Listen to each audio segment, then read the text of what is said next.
Ahojte všetci, vítajte späť. Ako som jemne teasoval v šortke, mimochodom link na šortku vám nechám v popisku videa. Toto video dnešné bude práve o chovnom hmyze cvrčky. Častá otázka na mojich streamoch, prípadne mimo stream cez správy, ako chovať cvrčky, prípadne zomierajú mi cvrčky, čo mám robiť, aby sa dožili aspoň toho týždňa, keď ich skrmím. Kúpil som veľa cvrčkov, zdochýnajú mi, požierajú sa mi, vysvetlíme si to v tomto videu. Cvrčky ako krmný hmyz asi pozná každý. Jednoducho, či máte doma jedno zviera, dve zvieratá, tri zvieratá, proste máte doma agamu, gekončíka, chameleona, varana, vakové verice. Proste zvieratá, čo žerú cvrčky. Určite viete, aké je dôležité zabezpečiť pravidelný prísun tých cvrčkov. Hlavne v dnešnej dobe nie je to najlacnejšia záležitosť a preto aj ja som začal s ich chovom práve doma, tým, že máme niekoľko zvierat, ktoré sa nimi živia a proste non-stop kupovať po 100-200 cvrčkov, to je šialená vec. Preto som sa rozhodol, že začnem chovať cvrčky aj ja sám doma. Podarili sa mi prvé odchovy a ja vám ukážem presne ako na to.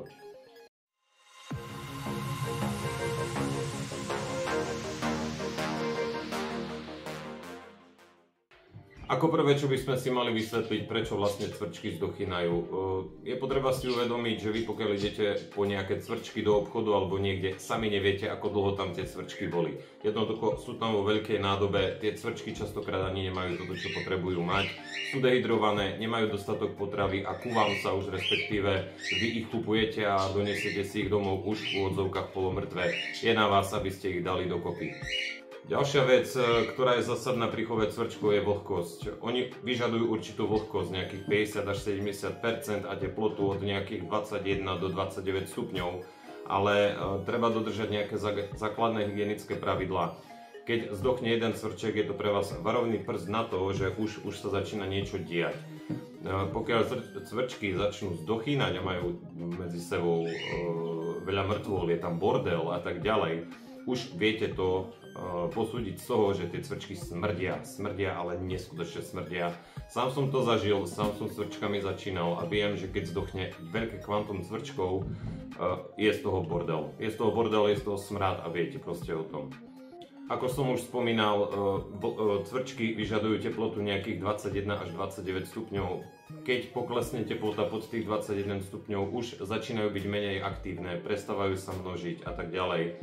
Čiže držať to pri tej minimálne tej izbovej teplote, keď nie, dať tam nejaký ten výhrev, najlepšie nejakú infratopnú podložku, prípadne nejaký žiarič, ale pozorne umiestňujte ho dovnútra nádoby cvrčky. Veľmi sa tam dvihne potom teplota a to je tiež kontraproduktívne, cvrčky začnú zdochýnať.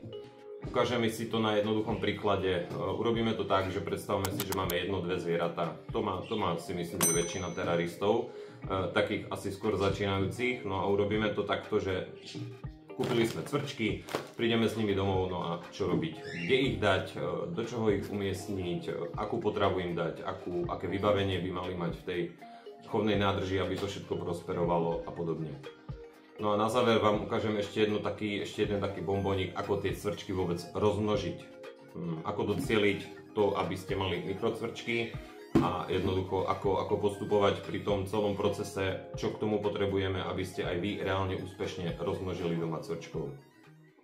OK, ja som si tu donesol zhruba všetko potrebné, čo k tomu budeme potrebovať, vybavička a tak ďalej. Ešte predtým, než začneme, keď sa ti moja tvorba páči, máš záujem o teraristiku, páči sa ti chovateľstvo, daj odber na môj kanál, nech ti nič neujde, všetko máš v podstate odo mňa z prvej ruky, ja sa chovateľstvu venujem asi 20 rokov, takže asi toľko, myslím si, že aj môžeme začať. V čom teda cvrčky chovať? Môžete použiť hocičo, môžete použiť takéto staré akvárium, môžete použiť plastový box. Záleží od toho vlastne, koľko cvrčkov máte, koľko chcete. Samozrejme treba si uvedomiť, že aj oni potrebujú nejaký priestor, sú to tvory, sú to zvieratá, ktoré sú kanibali, takže pozor, oni sa požierajú navzájom, napadajú sa navzájom, takže musíte tam použiť väčší priestor, pokiaľ ich máte veľa. Ďalej treba nám k tomu kartón od vajíčok, myslím si, že značka Ideál poskytuje im aj ukryt, takisto sa je vlhkosť, dobre sa im po ňom lozí a toto je asi tá najčastejšia vec, čo sa používa. Ďalej tu mám vrchnáčik, klasický vrchnáčik od Zavraninovej fľaše. Je to určené na vodu, nie priamo tu sa dáva voda. Ja používam napríklad toto. Niekto používa aj vatu, ja používam odličovací tampón, čo majú ženy, normálne čo sa s tým odličujú.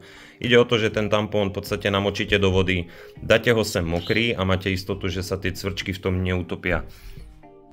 Dobre, veci máme, poďme si ukázať na to, ako to celé poskladať.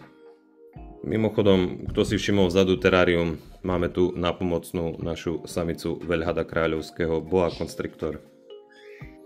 Máme teda pripravenú nádobu, hovorím akvárium, plastová nádoba, takýto plastový box je tiež úplne v poriadku. Prvé, čo musíme urobiť, alebo čo si musíme povedať, že potrebujú vetranie. Čiže ja som si vyrobil len takúto jednoduchú krytku na toto celé. Je to krytka aj s kolikmi, aby sa mi to neposúvalo hore-dole. Tú krytku je jednoducho upevním takto. Má to vetranie, je to tesné, cvrčky mi z toho neujdu. A určite odporúčam používať pletivo, ktoré je železné, aj z drôtu. Nie je nejaké plastové pletivo, lebo cvrčky, keď sa na to dostanú, ľahko to prekušú a už sa ich potom nezbavíte. Budete ich mať všade tam, len nie tu. Poďme teda na vybavenie nuka, čo nám treba. Na spodok niekto dáva substrát, niekto dáva hlinu, niekto dáva kokosový lignocel, alebo jak sa to volá.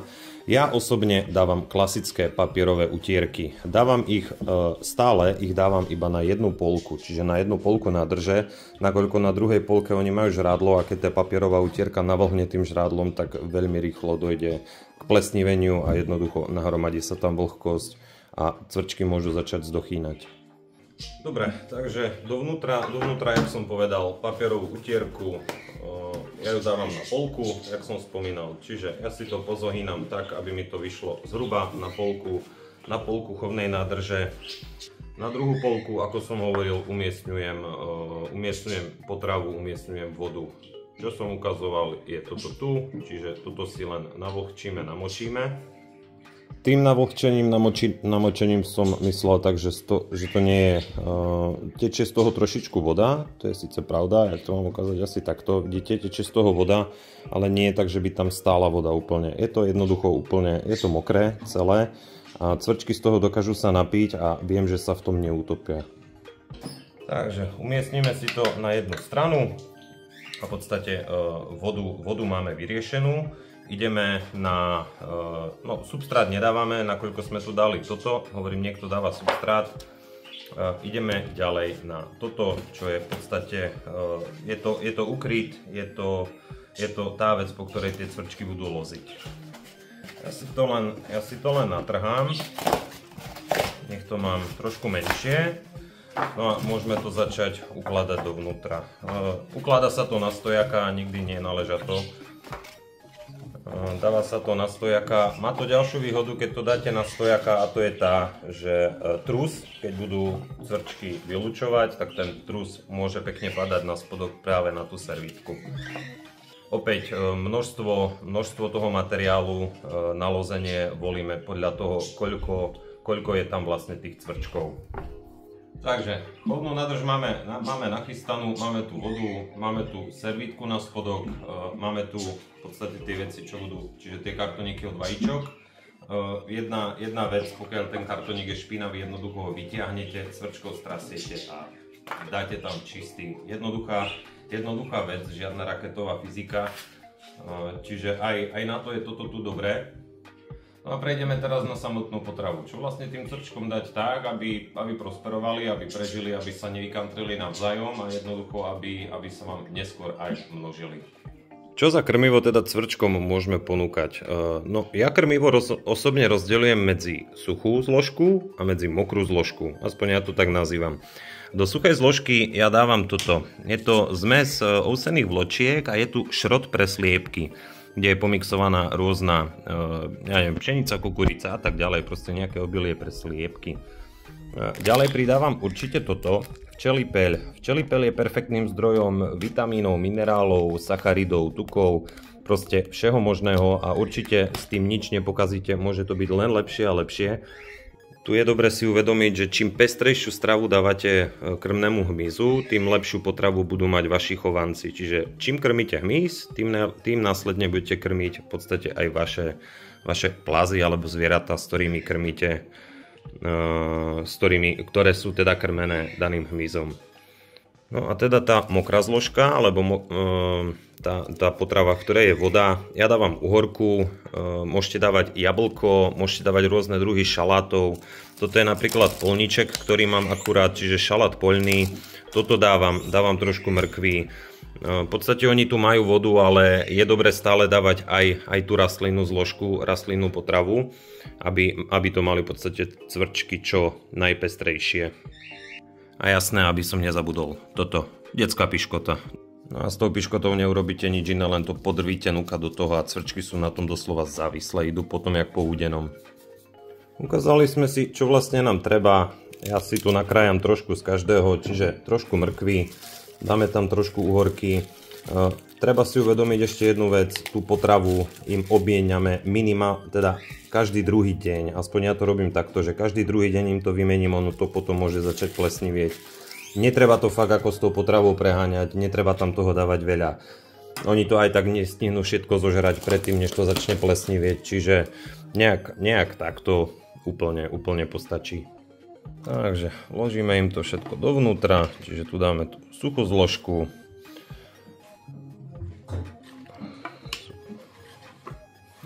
Okolo toho dáme tú mokrú zložku. No a krmenie pre cvrčky máme nachystané. Toto im bohate postačí. Každý druhý deň to vymeníte a máte istotu, že to neplesnivie, že tam neprebiehajú nejaké hnijúce procesy, ktoré by vám mohli vykantriť celý chov. Tak, máme pripravené všetko. Máme tu žradlo, máme tu vodu, máme tu všetko, čo majú mať. Ostáva posledná vec, cvrčky. Pokiaľ máte ten kartónik čistý, kľudne ho tam môžete dať. Pokiaľ je ale veľmi špinavý, odporúčam urobiť to, že jednoducho tých cvrčkov vytiahnete aj s tým kartónikom a pekne ich tam vytrasiete dovnútra. Tým pádom máte istotu, že si nezanesiete nič už z toho daného obchodu alebo skade ste ich kupovali. Tu nahádžem ešte ostatných. No a pokiaľ máme všetko fajn pripravené, môžeme sa ísť pozrieť na to, oni by hneď mali začať konzumovať. No ako som povedal, pozrite, ten cvrček hneď sa pustil v momente do tej vody. Bol úplne smedný. Čiže takto im zabezpečíte pekne vodu. Druhý už žerie uhorku. No a postupne sa k nemu pridajú aj ďalší.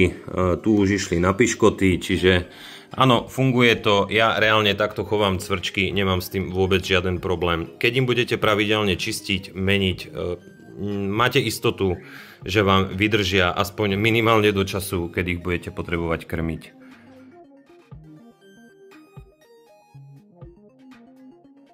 Tak, a ako som sľúbil, bombónik na záver, čerešnička na torte.